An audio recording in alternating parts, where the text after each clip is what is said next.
How's everybody doing today so far? Good? Good talks, getting inspired. My name is Yao of Yao Cheng Design, and I want to talk to you guys today about how I was able to find resilience and how I discovered that to be the secret ingredient for long-term success. So a little bit about myself. I am a watercolor artist and designer here in Columbus. I've lived here for about 8 to 9 years now, and I founded Yao Cheng Design full-time back in 2012, so about 6 years. A little bit of background about my work. My watercolor is somewhere between, it ranges from fine art to commercial illustrations.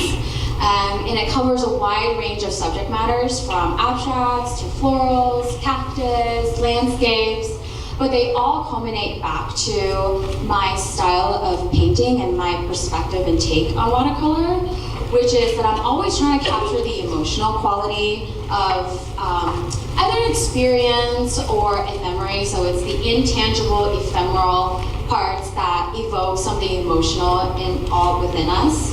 So that's always what my work is trying to strive for. So my business is broken down into a product side and then a commercial side. So on the product side, we have a range of products from art prints to tea towels, throw pillows, napkins, stationery goods. And then on the commercial side, we partner with bigger companies and we do licensing and commissioned artworks. But today, what I really want to talk to you guys about is the idea of resilience, and more specifically, how I was able to find it through a very difficult phase in my business career the last 2 years, but how I'm able to come out of it and I'm now embracing it. My story today is about what happens after the hype of the initial, once the initial success dies down, and when the doubts of the very foundation of what my work is and my business sets in.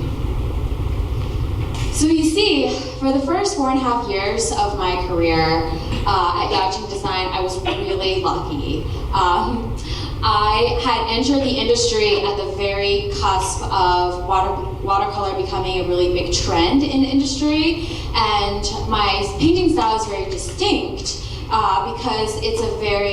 Because my painting style was really distinct, I was one of the few artists that was doing this type of watercolor at the time. So entering into the industry, my style is very distinct because I didn't take any influence or inspiration from other artists that I saw around me. Instead, I looked within and I found influences from different parts of my life, such as my BFA in textile design, so that's where the tactile, pattern, fabric portion of my work comes through, and then my study abroad program in China, where I learned about Chinese calligraphy, which really enhanced the way I think about expressive brushstrokes.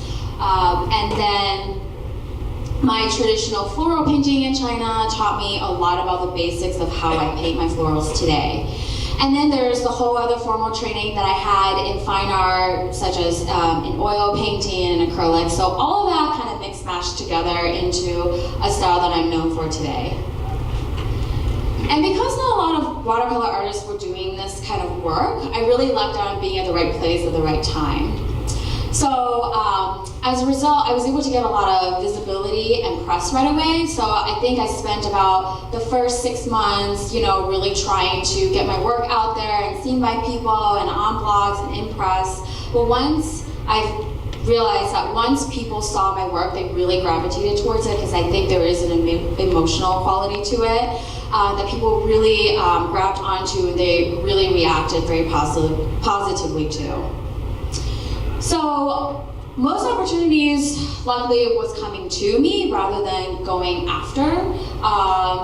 That said, they were all kind of random and everywhere in between. So I was doing editorial, I was doing publications, I was doing tableware and a mobile app illustration. It was kind of just whatever came my way and I was really excited about, I took.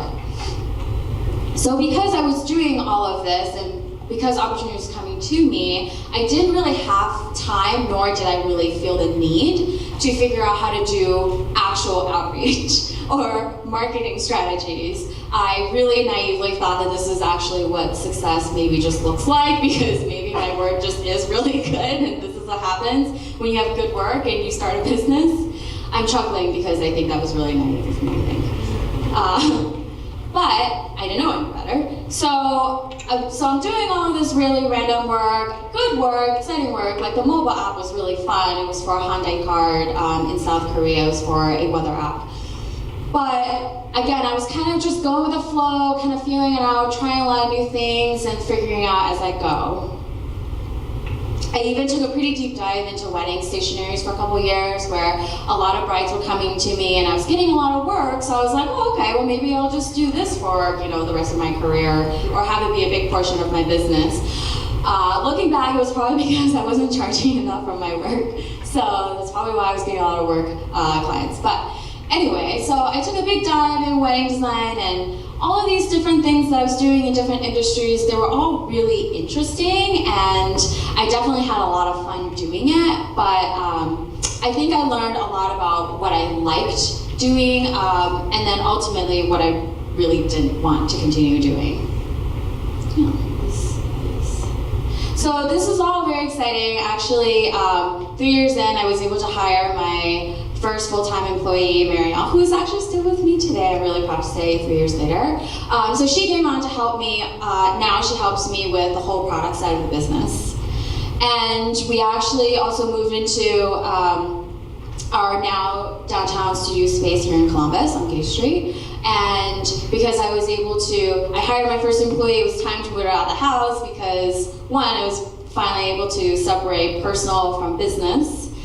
And two, it was just weird having someone coming to my house every day and working in my kitchen. So, but because we had a studio space, then I was able to invest in a lot more inventory. I was able to buy bigger equipment, better equipment, and expand our product lines. So during this time, I was making a lot more financial investments, and we were all growing, we weren't growing unsustainably, I would say, because everything that, I've never taken any financial backings from outside the business is something I'm really proud of. So I was growing only as much as I was able to take in financially, but nonetheless, we're growing, thriving. So in the midst of all of this rush and ramp up in sales and projects, notoriety, all of that, I became pregnant with my son. This is really exciting for my personal life. So this is in 2016. I took about 6 months off in total. So from the latter half of 2016 to the beginning of 2017, I basically didn't do any client work whatsoever. I actually didn't even do any marketing. I didn't do social media. I kind of just turned my whole business over to Marielle just to take care of and run the background for the product side, on the product end. And this, looking back, is probably the point where I started to realize, when I came back from maternity leave, I was really blindsided by the difference in momentum that I had before I left for maternity leave and then after coming back. And this is where I started to realize that luck is not the same thing as true success after all. But in fact, it looks very similar and it looks exactly the same when things are going well. So when things are going well, you don't really feel the need to stop and think, am I lucky, or is this because I'm doing something right strategically? You're kind of just going with the flow with the expectation that things have been going, ramping up and going in an upward trend, and they probably will continue that way. But I was really mistaken about that, and this is actually really not the case. That raw talent alone is not enough to sustain a business long term. At the same time, I made another mistake, which I didn't think it was a mistake. It was like a mistake in disguise. So at the beginning I thought, oh, this is a really great thing to do. So everybody was coming to me and saying, oh my gosh, your watercolor is so different, it's so unique. Please tell us teaches about your watercolor style. And I was like, happily, because we all here love what we do, right? That's why we're here. That's why we're creative. So naturally, we want to share our skills and our joy with other people. And I felt the exact same way. So an opportunity came up to teach my classes online in a much bigger platform with people all over the world. And I was like, yeah, this is great. Not to discourage anybody here from teaching classes online. I think platforms like Skillshare are really great resources for people to learn about new techniques, but in my experience, I've learned that it's important to know how much to share and then ultimately how much not to share. That, like a chef, you wouldn't give away your secret sauce. And that was a way that I now know to better protect my work in the future.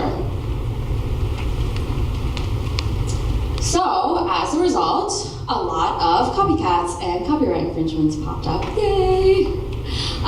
So this is the same time that I was starting to take my maternity leave, and I won't get into this in any detail because this is like a whole other keynote, but as a result, because this happened, I was no longer the only go-to for watercolors, so a lot of work that would have come my way was going elsewhere. So that's what made 2017 a very different year for me. Of all the years in my career doing this, 2017 was definitely a very difficult year to get through. A mixture of a lot of these things I just talked about, in addition to being a new mom and not having as much time to devote to work, and then being less visible because I was doing less work, and then getting less work because I was less visible. All of that led to a very dramatic slowdown in my business in 2017. For example, wedding business completely dried up by the end of 2017.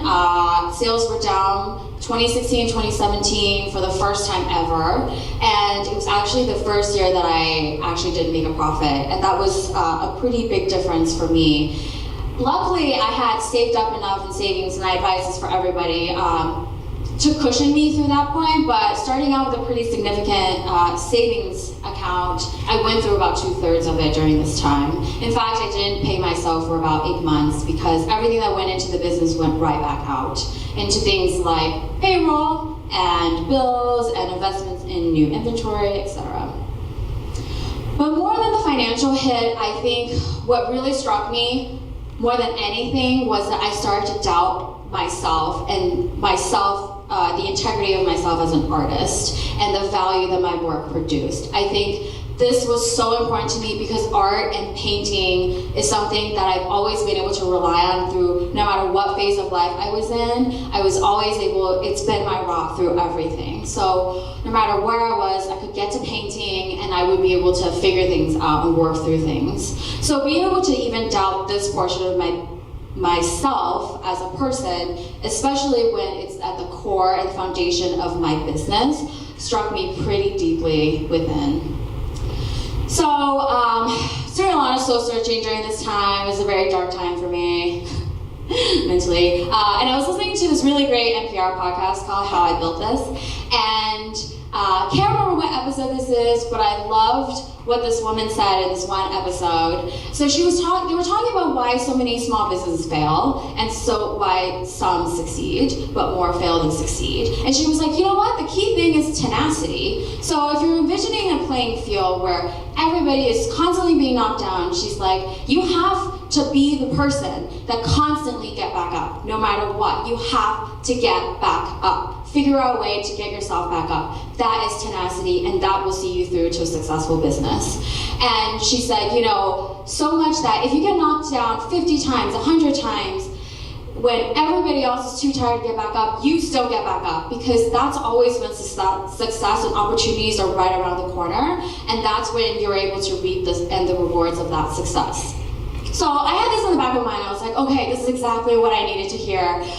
So I was thinking about all of this, and it's still really scary to go through because you can't see the end point, but I was thinking about all of this and starting to ask myself some really important questions, hard questions, such as, what do I do now that jobs have completely stopped coming in? How do I still pay for payroll and bills? How do I get myself back up? Do I look for financial backings now? Is this the time that I get a bank loan?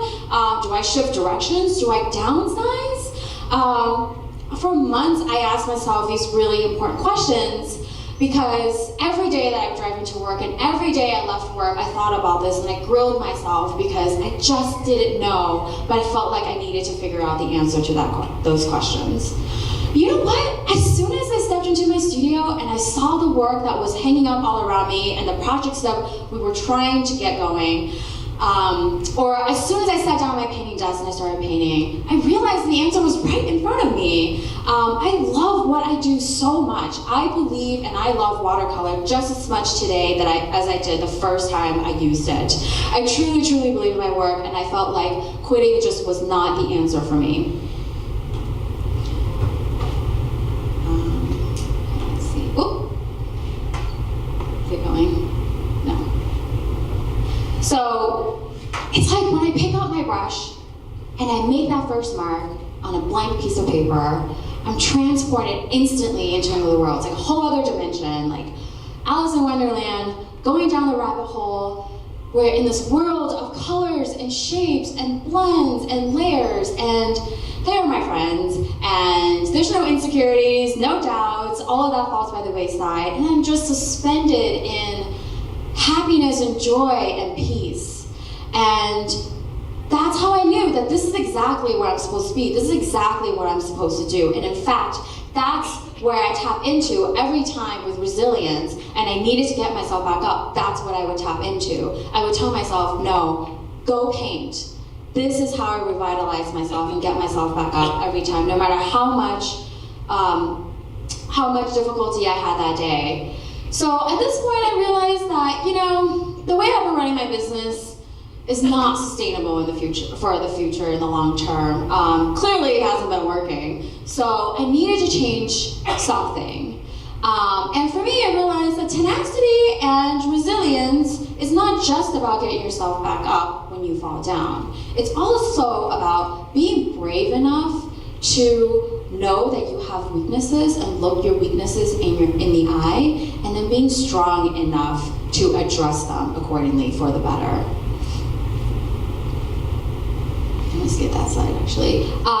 So that's exactly what I did. In the end, I figured out that what I needed was first a focus and second a strategy. So first I focused on, okay, I'm like 100% dipped in all of these different buckets, right? I'm in products, and then I'm in licensing, and then I'm in commercial work, and then wedding industry. I needed to condense those buckets into the ones that I truly love and care about. And for me, that was doing products, strengthening products, and then doing more commercial work.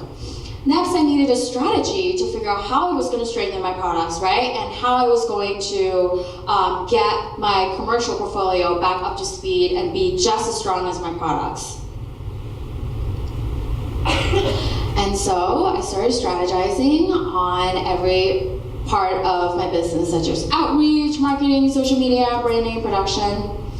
For outreach, I started to make physical promo packs in an age where emails are so dismissed by the minute. They're so easy to just click delete. I felt like I needed to go back to the old school way of doing things and put it in front of people's faces and wow people by physically seeing my work right in front of them. And that's what I did. I made like 80 of these, and I made them to be as beautiful as I possibly could, and there's no better way to deal with rejection than blindly doing outreach. But I set out with the expectation that maybe I'll get, the attention of like 1 or 2 people, and that would be great. And in fact, I heard back from a couple right away of my dream clients, one of which I just signed a contract for by doing just this. So it works. Woo! Yay! Coming in next year, 2019. Okay, so the next thing I did was, one of my weaknesses was, I'm not good at negotiating projects. Big commercial projects, I would much rather, I was put on this earth to paint, and the less time I spend negotiating contracts, the better. And I was never really good at it anyway. Like, I always underpriced myself, and then like the terms were never really good. So I partnered with an art rep agency who now represents me on bigger commercial projects. And together, he's able to help navigate me through the process of negotiations and look out for my work through every phase of the design process, and I'm super happy about that. With design artwork, challenging myself as an artist, I started making more complex work, and not to deviate any from the work that I was already doing, but I was doing more complex work, one, to deter more copycats and further protecting my work, but two, to really push myself still as an artist. We always want to push ourselves, right? We can't stay where we are always. We have to constantly be changing. And so for me, that was pushing myself artistically and technically. And so I did like a whole, for example, I did a whole cityscape series, which Columbus is one of them, yay! It's actually the view that I drive to work every day. So this was something that I did on the artistic side. And I'll go through this part really quickly. On the other aspects, with newsletter, we realized early on that it was a big driver in sales for our business. So another weakness I had, I hated writing newsletters. Like every part of it, I hated writing copy, I didn't know what I was doing. I hated planning for them, but I knew it was necessary. So I hired on a copywriter who's amazing at this, and she's able to be more strategic and drive sales and put more focus on what people actually wanted out of our newsletters, and thus drive up more value. And actually pretty much overnight, our sales went up as a result, so that was really awesome. I also rebranded to be more representative of who we are today. And then with social media, I started posting very consistently. So before it was like, when I have time, when I have a downtime or a slow day. But now it's planned out 3 months in advance, and then the Friday before, I create all of the assets, all of the copy for the week of, for the next week, and then they're all scheduled, so whether I'm in the studio or not, they're sent out consistently. So my work is always up to date, relevant with my current work, and people are seeing it all the time. So what I realized is that I actually really needed to build a very strong and intentional foundation.